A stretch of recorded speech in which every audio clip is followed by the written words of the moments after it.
Guys, I think I did it. I made it for French month without turning French. Sacre bleu! Hey guys, it's model making time, and today we're looking at the Caudron-Renault 714. This is a really interesting aircraft. I'm really delighted to do this video as my kind of finale to French month.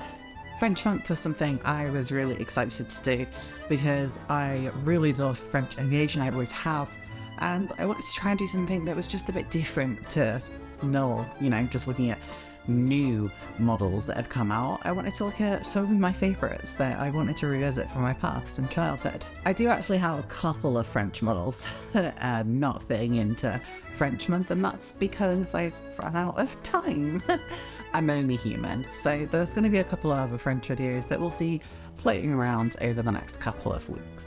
But really, these were the main ones that I wanted to show you guys. We've looked at some really successful designs in French aviation, and today we're looking at something slightly different. As usual, we'll be looking at the history of the kit itself, we'll look at the aircraft in gaming, and then we'll look at the Kitstory. There's always going to be those timestamps there, so you can watch this video in little parts, make sure you have a nice little break in the middle, or if you just want to watch us that far, that's okay too. If you haven't done so already, make sure you subscribe to my channel to make sure you see all the latest and greatest videos that are released generally every Monday. Oh, and if there's some more background noise in this video than usual, Archie is sort of running around quite a lot right now. Right, so I guess we need to get into history, right? When you think of Renault, you don't really think of aircraft, of course. You think of a car, you think of something you might be commuting to work in. However, aircraft, no, I don't think anyone really thinks of that. The company was originally Caudron but Renault purchased that company in 1933 and operated it as a subsidiary. As a result of that, the company was sometimes referred to as the Renault Caudron Company, making the aircraft, which had a quite heavy reliance on touring aircraft, utility aircraft, and also some racing aircraft. Few and far between of these aircraft would ever become known to the masses of aviation fans.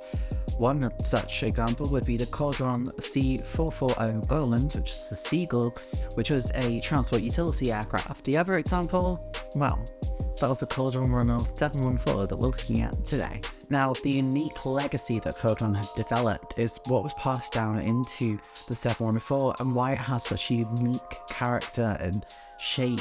It's part of why I've always loved this aircraft. It's so different to so many things that are out there. In a way, I guess it sort of reminds me of a French BF-109, if there were ever such a thing. So let's have a look at how it got there. So the aircraft was originally the Caudron 710, and the 710 was originally picked from a production request or design request for a light fighter that was meant to be made out of wood.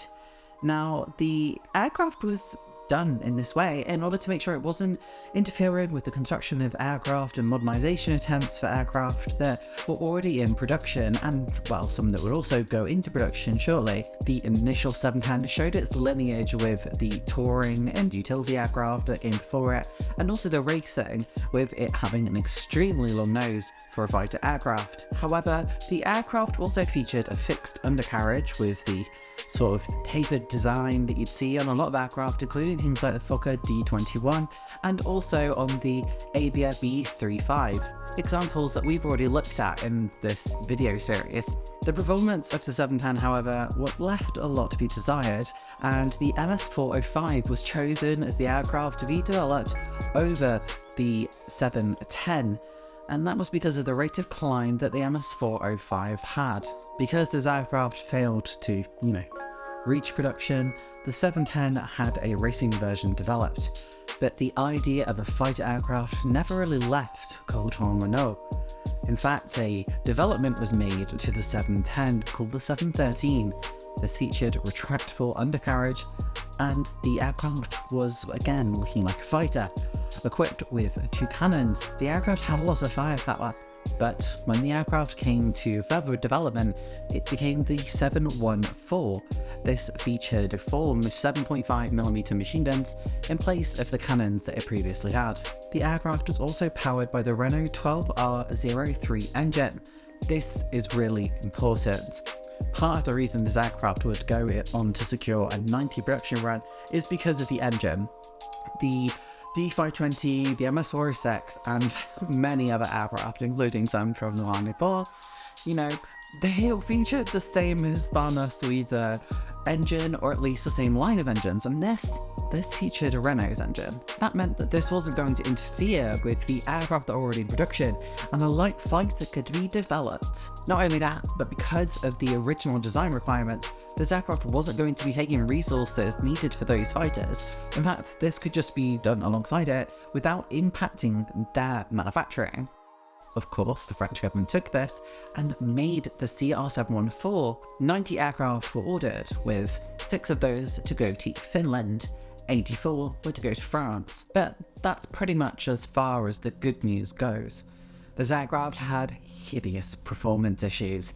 You'd think with having such a light fuselage, the aircraft would perform amazingly, and it did in some of its, initial flights. You'd think the aircraft having such a light fuselage made of wood, it would be, fantastic and its performance would excel. It was light, but it didn't have a great engine, and not only that, it had 4 machine guns to carry, so once all the armament was in, the standard things you'd hit in these sorts of aircraft, the performance was actually pretty poor. In fact, there were reports that actually the French Air Force for all squadrons would hold not to use this aircraft in combat. Now, I've seen various different reports, some saying that the Polish squadrons use the aircraft anyway. The Polish Air Force in exile use the aircraft in order to defend themselves against the Luftwaffe and defend France. Some other reports I've read have said that they were waiting for newer aircraft, such as from the MB-152 and the MS-406, and I think the D520 for the Silver Squadrons. And so realistically, they had no choice. Either way, the Polish pilots who flew these aircraft did amazing with them. These aircraft were so slow they could not keep up with German bombers, and they still managed to down 8 aircraft, but they did have the loss of 4 of their own pilots. I've always thought this is absolutely extraordinary, and this aircraft is just such a weird hybrid. This fighter was a mule. It was sterile and, although good on paper, was bad in its natural environment. Ultimately, its life would end in solitary measures. In Finland, there is very limited information, but it seems to have been used by more of a technical school than by any real fighting, capacity. And, well, the German forces that took the aircraft after the fall of France, they used it as a bait aircraft on airfields, so at least it was good at something. The Caudron-Renault 714 is a prime example of why sometimes starting from scratch isn't a bad idea, because had they done so, perhaps they would have made a successful fighter. In gaming, there are only 2 places where you can find this, and this has been a theme with our French February, isn't it? And, well, if you haven't guessed it, it's IL-2 War Thunder. As usual, IL-2 is a cheap and easy way to fly this plane, and it's probably the most simulator-like experience because, well, War Thunder is known for balancing things to make it fun in a multiplayer environment, but IL-2 1946 doesn't really need to cater to that. So if you're looking for accuracy, go for IL-2. But if you just love the aircraft and want to fly it in combat against other people or in a squadron with your friends, as I've done before, then check it out on War Thunder. As usual, I've made a cinematic of this, and that'll be coming out maybe this week. Depending on workload, it may come out the following week. Either way, I absolutely adore flying this in War Thunder, and if you're flying this aircraft in realistic battles or simulate it in the cockpit, then you're going to have a great time. The visibility is absolutely fantastic. It's that touring racing design, Well guys, I think it's time we get into the Kitstory. Is that right, Archie? Do we get into the Kitstory now? The history of this kit is relatively straightforward, being, a primarily Hella design. Originally released in 1967, this is a Hella kit through and through. And the release of this kit didn't really change much up until 1979, where the box art would have changed. The box art, I think I prefer the original more, but it was this sort of more sterile and, well, I guess subtle design. Now, after this, it was released by a lot of people, okay? And normally, I would go through and be like, it was released with this company and this company and this company and this company. No, there are 8 or so that I could count, some of which seem to be upscale mates. There were some that I just randomly found online, so we're just not doing that. I'll go through a couple of the more common releases that you're going to see probably for sale at the moment. I've seen some that are definitely still available, but I'm not going to go through absolutely everything. There's just too many, it's not practical. Besides, we're mainly looking at the actual Hella kit, I guess, so that makes sense. So Hella did go on to re-release this kit in 1993, and this had again a revised box art, this one with some ambiguous looking aircraft in the background, which I'm assuming is meant to be a BF-110, but it looks like a bit like me. It's got a few extra pounds. So following that 1993 release, that's when we start to see the other boxings come out in the early 2000s from places like Mr. Craft. Now, this one had Finnish, German and French markings, and I think it's like France, and then Vichy France that it has in the box. Interestingly, they did a release which had the Finnish aircraft on the front as well, so, you know, that's kind of cool, I guess. So before Hella had its final release of the kit, the aircraft was released in 2012 by RS Models, and this is a brand new tool, which is really exciting because I read that this tooling is actually really good for this aircraft, because Hella pretty much dominated the market on this. They were the only ones releasing this aircraft, and I mean, I can't blame them. It's not particularly known type, and it wasn't a particularly successful type either. I mean, 90 produced and then told not to use them, it's not really a recipe for success, is it? That would be released again in 2019, but, well, Hella did re-release this kit before then, in 2014. The 2014 boxing was in sort of that grey era as we, know it, the Hella stands know it, because it was the sort of, proper open top hinged box design. It had the grey sort of surrounding and packaging, and then it had the artwork from the second boxing, which I don't really understand, but it's fine. It doesn't seem to have been released since then, and I really hope Hella does take the time to clear up the mould and re-release this kit, because I think it's fabulous, and I think it's a really lovely aircraft to build, and realistically it wouldn't take a lot of work for you to make the sort of racing version out of this. You'd pretty much shape off the guns, really. And, well, one manufacturer, I think it's Dujan, I can never say them properly, but they have released this as a racer, and it's a sort of full resin model from what I can tell. Outside of this, in 1/48 scale, we do have Dora Wings, RS Models, and Battleaxe, who've all released a kit at 1/48 scale. One that really interests me though is in 1/32, where Azure have released this kit, and it looks pretty good. And I wonder if they could scale down their plans into 1/72, because some manufacturers have done that, and Azure tend to be pretty good. I'm not saying I really want like an ultimate release of the 714, but I'm saying I really wanted ultimate release of the 714, because can you imagine doing like a proper Polish one, a proper Finnish one, and then the French one? Plus, it's just iconic. The fact that the Polish managed to do so well in this aircraft, fighting in desperation, it deserves true respect. And, well, that seems to be pretty much it. Other than that, there's not really anything out there. This is an aircraft that I guess no one would really want that much, other than me. Well guys, we've made it to the halfway point. Let's take a moment, make sure you subscribe to the channel before we head into the unboxing. This is going to be a really exciting kit today. So, without any further hesitation, let's get into it. Boom, here we go with the Caudron-Renault 714 in this older Hella box style, but I do love it. I love this box art.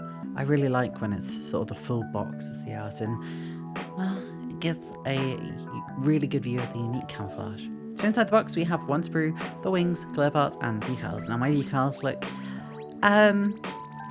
Grim is the word we're going to use. However, they actually turn out to be actually okay. The yellowing on it looks worse than it is, and once it's actually on the model it doesn't really look that bad at all. And the parts themselves don't too bad. You can see obviously flash in the middle, and there are flash on a couple of parts as well, but nothing too severe, particularly for an old Helikit. Now my part was apparently sealed, but the propeller had a bit blade missing, so I chopped one off an old aircraft that I didn't need anymore. It's actually a D520 from my testing every paint video, and I put it on, but I ended up losing that eventually in the course of the construction, so this isn't even the final propeller blade that we'll see, but we'll talk about that when we go through the construction. But again, not blaming the kit, this is a really old sort of boxing of this kit, so that could have happened at any point. The clip art though, actually not too bad at all. There's clearly some release still on there, but it doesn't look too bad. You know, it's really, really clear, and this makes the unique sort of shape of the canopy and glasswork much easier to do than say on the MS406 or D520, where you have to insert it into the sort of back of the cockpit section in the fuselage. So I actually much prefer this. The instructions are quite simple, literally 2 steps, but again, there's not a high part count either, so this really shouldn't be much of a surprise. I mean, old helikit. And then it gives you paintwork, which is fine, but not in colour. So you can see inside the box that this is a pretty simple kit. I mean, what were you really expecting? It's a 1960s Hella release. I mean, most Hella ever follow a theme at this sort of era. It's sort of interesting that this has never become a MUSE series though. I would have thought that this one would have been a staple of Hella's range. I mean, it's been released so many times, it's been consistently released alongside as counterparts like the MB4152, the D520, the MS406, but there are some key aircraft, including the D520, that seem to be missing from Hella's lineup right now, so I wonder if they're just dealing with the molds. Who knows, maybe they're going to do brand new releases. Boy, I think we should get into this, and I'm going to pre-warn you, I nailed this. And I say that, I'm not perfect by any stretch of the imagination, but if you've been following my developments of an airbrush, you'll see that oh my god, guys, if you've been following my airbrush saga, you'll see that I've gone from barely being able to control the airbrush to this, where I managed to do, well, you'll just have to watch it. Just bear in mind the camouflage scheme you've seen on the box. Right, let's get into the construction and painting of this beautiful aircraft. Unlike normal me, I didn't just start by gluing the wings together, though obviously I've got them in front of me ready to do so, but actually you can pretty much just put the cockpit together. Now, I do end up eventually painting the inside of it because, I mean, of course I do, and I'm just going to say this now, there isn't a pilot featured in this, and I didn't record it because it was kind of a last minute decision, but I did end up adding a pilot to this as well, because one of my friends, Plastic Alchemist, they sent me all of their old pilots, so I've got loads to work with now, which is fantastic. And yeah, I really enjoyed adding a pilot to it because I think it really brought this kit alive. Now we're on to my favourite bit of the start of every single build, which is putting the wings together, the standard 1/72 step. And these go on really nicely, they fit really well. I did find when I actually merged into the fuselage though, there was a bit of movement and I did have to wiggle things around, but it did eventually fit. And again, considering the age of this tooling, I don't think it's too bad at all. You sort of expect these sort of tools never to be the best in the world, but for it to be okay, I would say is really good, because there are definitely toolings that I have used from this era that, let's just say, I would never recommend to people if they ask me about them. Whereas this one, I don't think it's too bad at all. You can see the front section's been left off, so I guess if you did want to put some sort of engine detailing in, you could, or if you want to scratch build something, but I mean, I'm never going to do that. And you can also get the propeller on nice and easily compared to the finicky job, I would say, of having to sort of put it in as the fuselage parts join. And say this is more similar to how Airfix do theirs on modern kits, so it's really interesting that that sort of features come back. I put the propeller cone on there, and you can see that I've got one prop blade that's slightly different from the rest, because that's the one from a D520. That's going to be replaced eventually, because I end up accidentally breaking that one off as well and replacing it. And I will say the plastic for this kit does seem quite soft. I'm not sure what it is. I do find this quite often with some Hella kits, that they are just insanely soft. I mean, in my MS406 video, I did say that the whole thing seemed to warp, just being near sort of, I'm assuming, some sort of heat at some point. And this kit again just had really soft plastic. The undercarriage I think is adorable in this. It really shows the racing lineage, because it's just really thin and spindly. It's really not heavy impact sort of undercarriage that you'd expect to see on any sort of fighter. But then this was also a light fighter made of wood, so I guess it sort of makes sense, but I don't know. It seems really disconcerting, right? Just think if you had to do a heavy landing in that, you're just gonna smash it into the ground. It's kind of terrifying, but it went on well and it's held up well. So, you know, it was well engineered for this kit, and it seems to be within scale as well from the photos that I've seen, which is impressive because it's a really thin, spindly undercarriage compared to things like MS-406, Hurricane, and other fighters like that. I did get the undercarriage doors on as well, but that took a bit of effort just because I didn't have my sort of tweezers, so I had to use some pliers instead. Oh, my spool cutter, should I say. I'm getting the prop on there now, and I'm going to be honest, my prop will not spin, and that's because it ended up being so weak, I just don't want to move it, and I think eventually I ended up just gluing it in place. However, I do really like the system. Again, it reminds me of modern airfix kits and how their propellers work. It's much easier than having to put it in the middle of two parts and hoping that you don't get any glue on it whatsoever. Not that that is insanely difficult, but this is just, to me, a nicer way of doing it. Obviously now we're on to the airbrushing, and I am using Life Colours Army de l'Air set. I'm using just the 6 colours that are in there for the outside, and then some weathering in addition to that. What you can see at the moment is me doing the initial dark grey, which is going to be the base for the whole thing. Now, I'm going to say straight away, I did miss me doing the green, and I'm really gutted because I'm really impressed with how I did this kit. This month was the first time I'd used sort of my airbrush to do all my models, and I was doing several of them all at the same time, and I really enjoyed it. And I must say I'm a bit of a convert to Life Colours paints because they seem to go on so effortlessly, and I mean, you can just see how nicely it's going down. Unfortunately, as I say, I didn't manage to record myself doing the green. I think I thought it was recording and my camera had reached its recording limit, so I unfortunately didn't get that. But you can see me doing the brown now, and the brown, there were some areas that went a bit thicker. Some of it was just by accident, but I did get a lot of the really nice lines, and I'm really impressed with the line work I managed to do on this model. I'm going to be honest, I have gone from barely being able to control my airbrush, not really understanding how to use it, to now understanding how to control the paint flow and airflow in such a manner that I can get really nice sort of feathery lines like on this. Bear in mind as well, this is only, I think, my 5th or 6th aircraft, and it's got, you know, it's not a big aircraft, it's 1/72, it can sit in your hand, and I've managed to get these really nice lines on it, and I'm proud of it. You don't have to be proud of me, guys, but I'm really proud of myself. And I think it really all came together, just going really slowly, adding the lines in, building them up, and I really like that they sort of look a bit feathered, because to me, I think that's how this look was achieved, looking at sort of the box art and stuff. Obviously there is the one in Finland in the museum, and I think the edges on that are like, they're not like masked off, so I think I've got the right sort of look.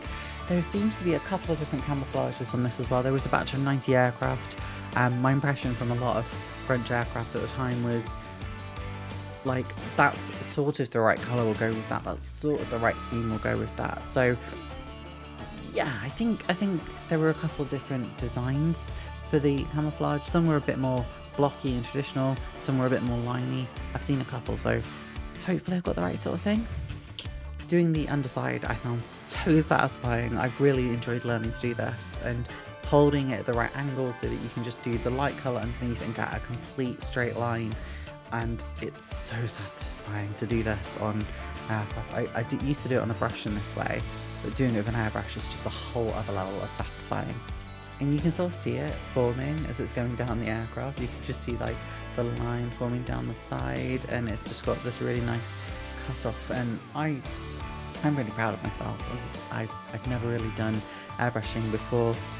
Again, this month was a whirlwind of me learning it, and using sort of one brand has been really nice, and well, pretty much one set at the moment is the Army de l'Air set, and it's been good to learn how to use the airbrush and make sure I'm cleaning it properly as well, and swapping between colours, because I did this all in one sitting. Obviously the other details on the aircraft, including the undercarriage and the propellers, I would do afterwards. The propeller cone itself, I actually hand painted that bit because I realised the camouflage is meant to go onto there as well, but I didn't feel comfortable just airbrushing that, so I ended up just... Now, the decals, I was really surprised by it, and I have no idea who made Hella's at the time. At the time of manufacture of this kit, it would have been the same as Hella Humbrol, I think this era would have been, or it would have been just at the end of that sort of era, and I have no idea who made them. I don't have the instructions in front of me now either, so I can't even double check, but they held up really well, considering their age. I was expecting a lot of breakage. I was going to have to, you know, paint a lot of the decals back in place. I was expecting some of the roundels to, you know, have little flakes come off, but no, I really didn't have to do a lot at all. What was impressive is the Polish insignia is essentially over the top, so it's like two of the squares are done over the top of the French roundel, and on paper they looked horrendous, and I was like, oh gosh, I'm really going to struggle with these, going to have to replace them. But actually, once they got in the aircraft, they looked spectacular. As an older kit as well, you are obviously going to get the sort of white and red part of the roundel and then put the blue on yourself, or if this was an RAF aircraft, it would be the blue and white, and then you'd have to put the red in yourself. But that wasn't too much of a problem. I don't find it that hard centering it. I think people sometimes make a really big deal out of it, but I don't think it's that hard.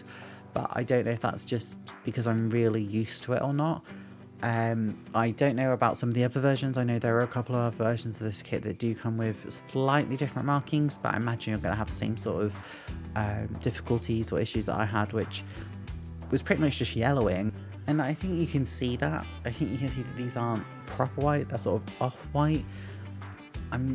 I could have just painted over them. I didn't really want to. I felt like I just wanted to make this kit as it was out of the box, and that was really the fun for me, was making a kit that I remember looking at so much as a kid. This is much like my Fiat G50, where it was something that I was really interested in doing, but I just never managed to get as a kid. So yeah, I just wanted to make this out of the box, I think. But I mean, otherwise, I don't think there were really many issues. The decals, I think the map for them wasn't great. There was a bit that you'll see in a moment where I've got to do the red lines underneath next to the wheeling pods, and that bit I wasn't too sure where I was putting it, but otherwise this was really quite straightforward. I would have obviously prefer if Hella do re-release this kit, that they release it with Finnish markings as well as French and Vichy France markings. I don't think there was ever one painted in sort of Luftwaffe markings, but just having those would be cool. I think there was a couple that went to Italy, if I remember as well, but they were never actually taken up. They just were technically meant to be for Italy. So maybe we could have a fictional Italian scheme, because I think this would look really good in Regia Aeronautica colours as well. As mentioned, I did break the propeller, so we'll deal with that bit in a moment. But we're doing the red lines underneath now that I mentioned, and I wasn't really sure where these were meant to go, and I'm not entirely sure what they represent. I'm assuming it's something to do with sort of being able to recognise where there's some sort of reloading or some sort of internal component. I'm not entirely sure, but they were on the instructions and on the decal sheet, so I popped them on. I've not seen any sort of material that references them either, so it's just a bit of a mystery to me, to be perfectly honest. Again, I'm really kind of impressed by how these decals held up. They were moved around a lot and there were no real issues. Again, there was the yellowing, but that is what it is. I'm just sort of learning to accept that. I think you can really see the quality of the Polish insignia there on top of the French roundel, and putting the tail bits on. I always love on these French classic aircraft having the French flag on the back. It just looks gorgeous. A couple of markings to go on the tail in addition to it as well. It just really complete the look. Obviously this isn't a newer French Musée or Hella reboxing, and you know, with those ones now you do get a plain French tail section normally, and you can put the bits on yourself, but this one is just one part.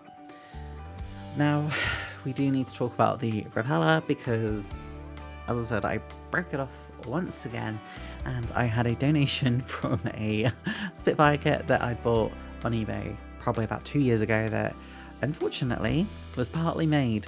It didn't say that when I bought it, so I wasn't going to be using that kit. It was pretty much ruined, so I just made a new propeller out of that one, and then it's just in the spare box now, so if I have a new propeller blade, I've got something I can use. Once the decals are mainly dry, it was sort of a case of just trying to push it all into place because they were slightly too big. and then sort of touching up on the model. And I did do a tiny bit of weathering, but nothing too much for this beautiful aircraft. Okay, I'm so ready for this. Like, you have no idea how ready I am for this. So, without any further hesitation, let's get into, like, the CR714, just, like, popping off. Because, like, all my modeling rigs I have, I was literally like, guys, look at this. So, yeah, let's look at this thing popping off.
See, I thought you'd like it. I'm just really proud of myself. Being able to actually control the airbrush properly and control the paint flow and airflow to a point where I could get those nice lines that feel feathered in a little bit out and just look really natural and, you know, how they should look. And I've got the box art on my wall over there and it just looks so nice, and I'm glad I managed to make that into a kit. I love this aircraft and I'm really happy that I managed to do it justice. It's like some sort of civilian military hybrid, and I think that's why I like it so much. I guess we need to consider whether you should buy this kit or fly this kit. And I think I have an answer for you. So if you can find the original Heliboxing for a reasonable price, which from what I've seen they tend to go around the £10 mark, I think that's too bad. I think you see old Airfix, Rebel, Tamiya kits all around that price mark, and although, you know, Hella aren't always the best at this age, it's not a bad kit by any means, and I didn't find it hard to do, and it was fun. It was a really fun build to do, so I'd probably recommend giving it a go and buying it if you can find it. I would probably say avoid the Mr. Craft ones.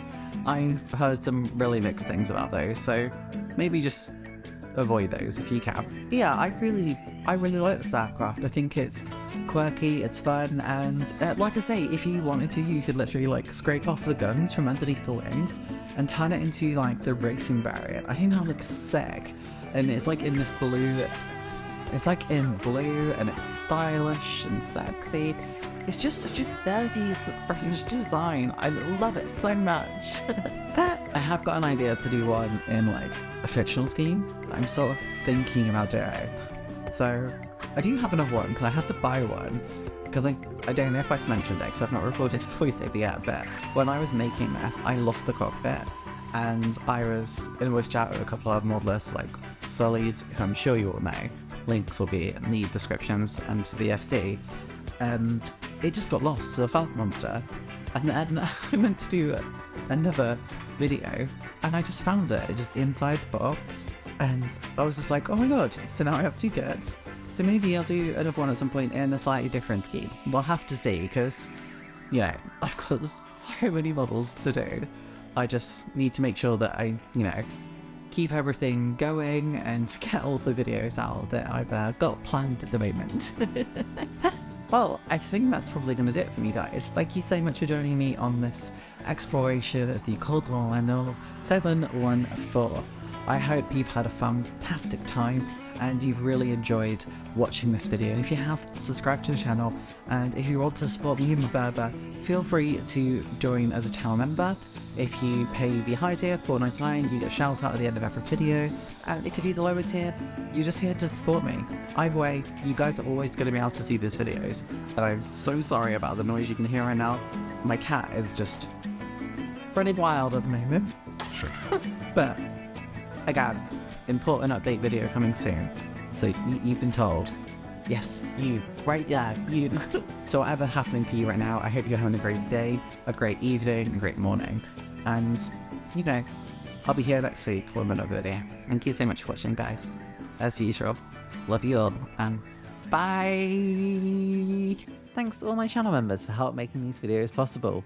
Advanced Kits gets shouted out. So we've got John Alex Scale Modelling, we've also got Crazy Loca, and Explosive Water. Obviously, I appreciate all of you for supporting, and, well, anyone else just for watching. It really does make me smile. If you've enjoyed this video, make sure to subscribe to the channel. I release new videos every Monday, and there's a recommended video here just for you. Why not check it out and see if you enjoyed that one too? Have fun modelling!